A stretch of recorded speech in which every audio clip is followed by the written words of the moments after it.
Okay, so let's start with a pretty wild question. What if the answer to our biggest problems, we're talking climate change, overpopulation, all of it, wasn't some huge, complicated new technology? But instead, what if we just got smaller? I mean, think about it. Our world feels like it's bursting at the seams, right? Pollution, not enough resources. The problems seem massive, maybe even impossible. But what if the solution wasn't to build bigger and better things, but to literally shrink ourselves? Well, that's the core idea behind downsizing, a radical scientific breakthrough that proposes a 5-inch solution to our planet-sized headaches. So, how do you sell an idea this crazy to the entire world? Well, you pitch it as a utopia. The scientists who invented downsizing don't just present it as a cool piece of tech. Oh no, they sell it as humanity's last best hope, a chance to hit the reset button, to start fresh and finally live in balance with the Earth. And the deal they put on the table is simple, and honestly incredibly tempting.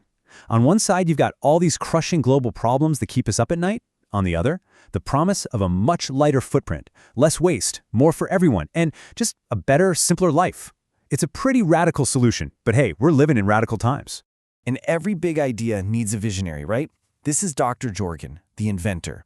And when he reveals himself to the world, he's already 5 inches tall. I mean, imagine that. It's a total game changer. Suddenly, this isn't just a theory anymore. It's real. It's happening. And he declares that it's the dawn of a whole new age for humanity. But talk is cheap. They needed proof. And boy, did they have it. At the press conference, an assistant holds up a single, ordinary plastic bag, and we're told that inside that one bag is all the non-recyclable waste from the first 32 volunteers over the course of 5 years. That one image is just staggering. It makes this abstract idea of saving the planet feel incredibly concrete and, possible. Okay, so saving the world is a great selling point. But let's be honest, what really gets people's attention is how it can fix their own lives. And this is where the story zooms in, from this massive global idea to the problems of one ordinary person. So let's meet Paul. He's a good guy, an everyman, but he's just stuck. He's got a factory job, his savings are gone, and he just feels completely squeezed by the pressures of everyday life. He's exactly the kind of person this whole downsizing dream is being marketed to. And here's the hook that gets him. It's not just about saving the Earth. It's about a personal financial rescue. They've built these perfect little communities, like Leisureland, just for the downsized. And when you're small, your money is worth so much more. Your modest life savings can suddenly make you a multimillionaire. It's an escape plan from the rat race. It's a ticket to paradise. But getting into paradise comes with a serious and totally irreversible cost. The procedure itself is, well, it's pretty cold and mechanical. You're shaved, problem teeth are pulled, you're put under, and a machine does the rest. When you wake up, you're 5 inches tall, for good. But Paul and his wife, Audrey, are so desperate for a better life, they decide to take the leap. Together. Paul wakes up in his new tiny body, in his new tiny room, ready to kick off this amazing new life. But the dream he literally paid all his money for is about to turn into an absolute nightmare.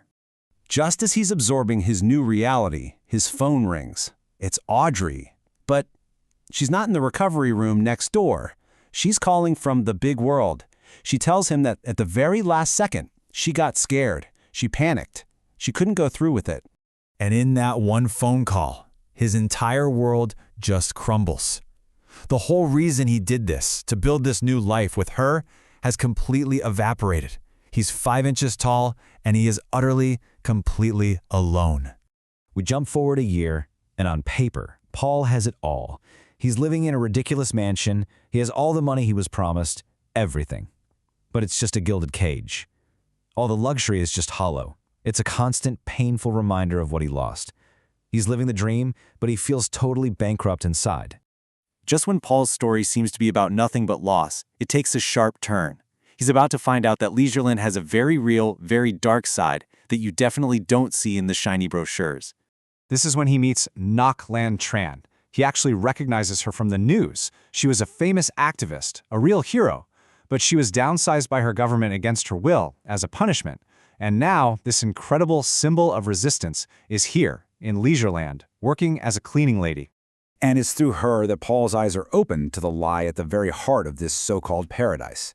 See, Leisureland is a walled garden, and just on the other side of that wall is a massive slum. It's where the cleaners, the cooks, the janitors, all the people who make the utopia run live in poverty. Turns out, this perfect world is built on the same inequality as the big one. And this is where Paul finally finds a new path. He starts helping Goklan Tran and her community. He's cleaning houses, delivering food, caring for sick people. And in these simple acts of service, he discovers a sense of meaning and connection that his empty mansion could never, ever give him. He basically trades luxury for a real purpose. So just as Paul is starting to rediscover his own humanity, the story suddenly zooms way back out. The stakes get raised to the highest possible level. That original promise of saving the world is about to collide with the terrifying truth of its end. Paul and Nok Land travel with Dr. Jürgen to the very first downsized colony in Norway, and it's there that Jürgen drops the ultimate bombshell. Downsizing failed. It was too little, too late. The planet is officially past the point of no return. Humanity isn't just in trouble, it's facing imminent extinction. But there is one last desperate plan. A massive underground bunker built to preserve a small piece of the human species for the next 8,000 years. So Paul is faced with this unbelievable choice. Does he go into the bunker and save the idea of humanity for the distant future? Or does he stay on the surface and live a meaningful life with the actual people who are right here, right now? At first, he chooses the bunker. It's the grand historic mission, right? But as he's walking into the dark tunnel, he has this incredible moment of clarity. He realizes that just surviving isn't the same as truly living. And so he turns around. He walks out of the tunnel, back to Nok Lan Tran, choosing a life of love and service, no matter how little time is left. And really, that's the question the entire story leaves us with. When it all comes down to it, what actually matters more? The length of our lives or the meaning we manage to pack into the time that we have? It's definitely something to think about. Thanks for joining me on this one.